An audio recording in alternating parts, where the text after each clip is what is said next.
क्या champions cup 2024 कराने का मकसद पूरा हो चुका है और पाकिस्तान को कौन से वो 2 से 3 प्लेयर्स हैं जो कि मिल चुके हैं जिन्हें मौका दिया जा सकता है चैम्पियंस कप की कारकर्दगी की बुनियाद पर और साबका जो 3 से 4 साल डोमेस्टिक क्रिकेट की परफॉर्मेंस है उसकी बुनियाद पर इसका हम जायज़ा लेंगे। और उसके अलावा जो राउंड मैचेस के बाद सूरत हाल है, कौन से पाकिस्तान के टॉप प्लेयर्स सबसे आगे हैं बैटिंग और बॉलिंग में इस टूर्नामेंट में। और उसके अलावा सबसे अहम बात यह है कि प्ले ऑफ का शेड्यूल क्या है, बल्कि प्ले ऑफ के शेड्यूल से ही बात करते हैं फिर आगे बढ़ते हैं। जो प्ले ऑफ का अहम तरीन मैच है वो क्वालिफायर मैच है और ये कल 24 सितंबर को खेला जाएगा 2 टॉप टीमों मार्क हॉर्स और उसके साथ साथ पैंथर्स के दरमियान। मार्क हॉर्स की क़यादत कर रहे हैं मोहम्मद रिजवान और उन्होंने एक बार फिर अपनी टीम को टॉप पोजीशन पर रखा है जैसा कि वो PSL में कर रखते हैं। लेकिन ये अलग बात है कि मोहम्मद रिजवान उसकी जो है मोहसिन नकवी से नहीं बनती है और मोहसिन नकवी उन्हें पाकिस्तान टीम का कैप्टन बनाने के लिए राज़ी नहीं है। लेकिन मोहम्मद रिजवान ने बारहा ख़ुद को बेहतरीन कैप्टन साबित किया है। खैर ये बात कहीं और निकल जाएगी, तो इसलिए शेड्यूल की जाने बातें हैं। जो अगला मैच है 25 सितंबर को वो एलिमिनेटर मैच होगा जिसमें हारने वाली टीम जो है वो टूर्नामेंट से बाहर हो जाएगी और जो टीम जीतेगी वो क्वालिफायर की हारने वाली टीम के ख़िलाफ़ मैच खेलेगी। तो जो ये मैच है एलिमिनेटर 1 ये स्टालियंस और लायंस के दरमियान खेला जाएगा। उसके बाद अब आ जाते हैं कि टीमों की परफॉर्मेंस कैसी रही है। सरफराज अहमद जिन्हें बहुत कहा जाता है कि अच्छे मेंटोर हैं, अच्छे कैप्टन हैं, उनकी टीम आखिरी मैच जीती। उससे पहले लगातार 3 शिकस्तों का सामना किया और लायंस की टीम भी सिर्फ एक मैच जीत सकी जिसके कैप्टन शाहीन शाह अफरीदी हैं। 12 पॉइंट उनके पास थे जिसकी वजह से वो प्ले ऑफ के लिए क्वालिफाई करने में कामयाब हो गई। एक ही टीम बाहर हुई है जो कि सरफराज अहमद और सऊद शकील की डॉल्फिन्स है। मार्क हॉर्स जिसके कैप्टन मोहम्मद रिजवान हैं, वैसे भी वो बेहतर, उनके पास प्लेयर्स से बेहतर कम्बिनेशन था, वो टॉप पर रही। शादाब खान की पैंथर्स की टीम दूसरे नंबर पर रही।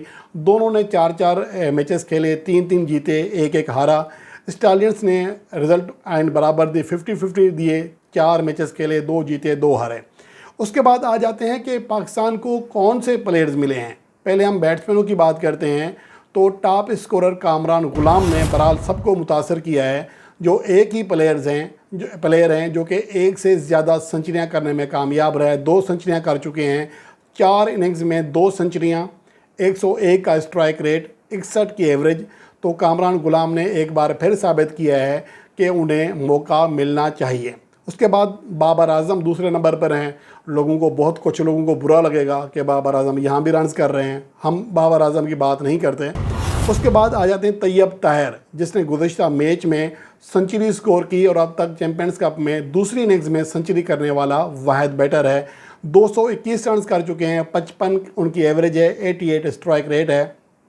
उस्मान खान ने भी बेहतर परफॉर्मेंस दी हुई है। लेकिन अब यहाँ पर सवाल ये पैदा होता है, ये तो वही खिलाड़ी हैं जो कि पाकिस्तान क्रिकेट टीम के पूल में शामिल हैं, इन आउट होते रहते हैं।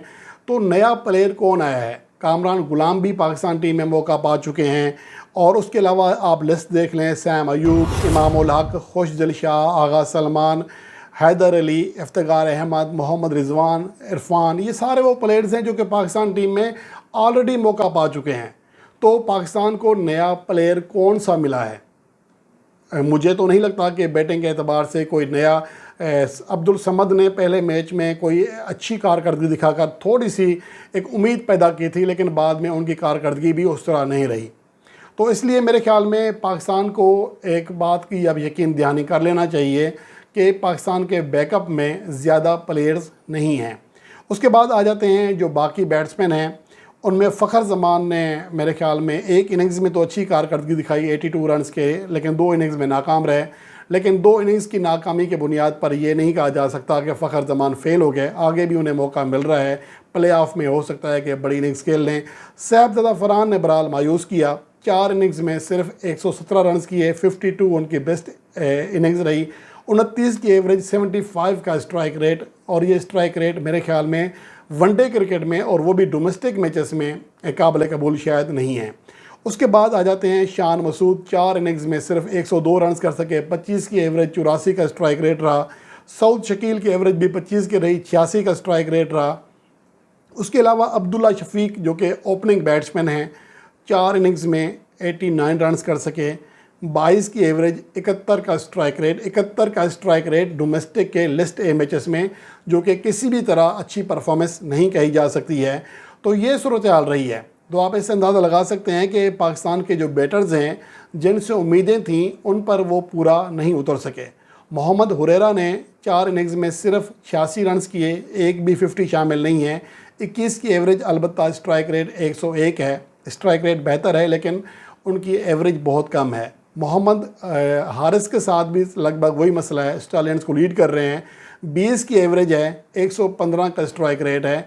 वनडे फॉर्मेट में 20 की एवरेज अमूमन बॉलर्स की या टेल एंडर्स की होती है। तो मेरे ख्याल में मोहम्मद हारिस भी इम्तिहान में पास नहीं हो सके हैं। जो उनके ऊपर एक उम्मीद थी कि वो अपनी तकनीक को बेहतर कर लेंगे और उसके साथ साथ वो लंबी इनिंग्स खेलेंगे, तो ऐसा नहीं हो सका। एक 50 ज़रूर स्कोर की है, लेकिन उनकी एवरेज से अंदाज़ा लगाया जा सकता है कि उनका जो टेम्परामेंट है या तकनीक है वो बेहतर नहीं हुई है। बॉलर्स की बात करें तो मोहम्मद हसनैन ने इनिंग्स में 5 विकेटों की परफॉर्मेंस समेत सबसे ज़्यादा 11 विकेटें हासिल की हैं। उनका जो इकनॉमी रेट है वो भी गेंदों से कम रन दिए हैं। और जहानदाद खान ने भी बड़ी अच्छी परफॉर्मेंस दी है अब तक, 5.16 उनका इकनॉमी रेट है, 15.5 सिफर उनकी एवरेज है, 10 विकेटें हासिल की हैं 4 मैचेस में। तो यहाँ पर आप जहानदाद खान के हवाले से कह सकते हैं कि उन्हें कम बैक कराया जा सकता है। जहद महमूद जो कि विकेटें पहले से हासिल करते थे, लेकिन उनका जो बॉलिंग पर कंट्रोल था वो इतना ज़्यादा नहीं था, लेकिन इस बार वो ख़ुद को काफ़ी हद तक बेहतर करने में कामयाब रहे हैं। उनकी जो परफॉर्मेंस है, 5.96 इकनॉमी रेट है, गेंदों से कम रन दिए हैं। उसके बाद जो बाकी पाकिस्तान के बॉलर्स हैं, शाहीन शाह अफरीदी ने भी 9 विकेटें हासिल की हैं, लेकिन उनकी एवरेज जो है काफ़ी ज़्यादा है।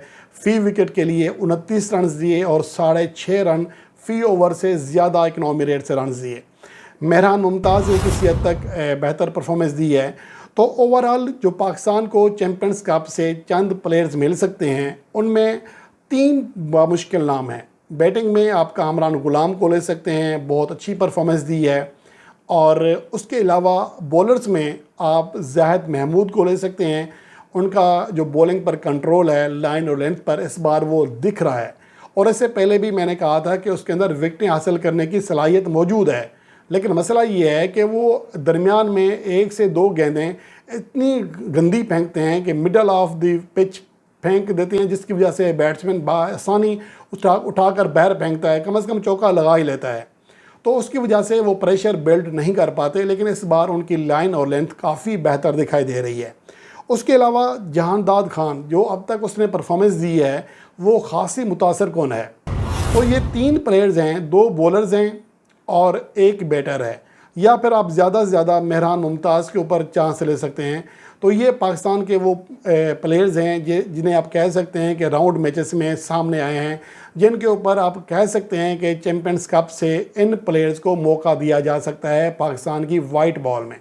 ये अलग बात है कि पाकिस्तान का अगला जो टूर है वो बहुत मुश्किल है, दौर ऑस्ट्रेलिया। उसके बाद पाकिस्तान ने जिम्बाब्वे में भी वाइट बॉल के मैचेस खेलने हैं, साउथ अफ्रीका में भी खेलने हैं।